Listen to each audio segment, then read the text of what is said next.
all heard the biblical origins of Christmas, but societies have been celebrating light and birth in the darkest days of winter centuries before Jesus walked the earth.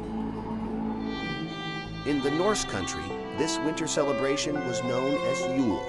Around December 21st, the winter solstice, fathers and sons dragged evergreens indoors as reminders of life and set logs on fire as a promise of good fortune.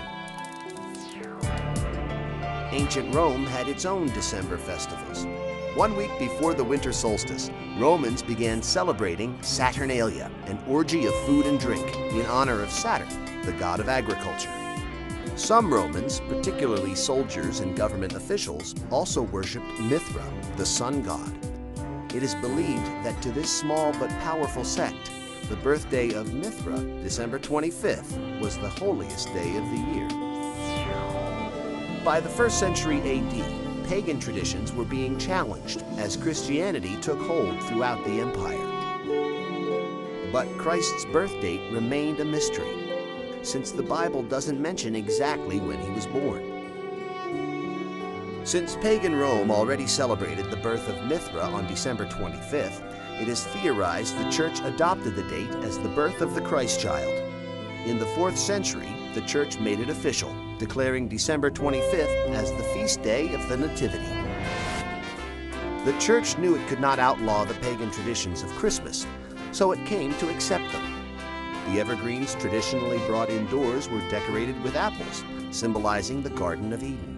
These apples would eventually become Christmas ornaments. The story of Santa Claus also begins in the 4th century with the death of Nicholas, a beloved Turkish bishop. The anniversary of his death became known as St. Nicholas Day. On December 6th, good children woke to gifts from the kindly saint. Bad children sulked away with nothing.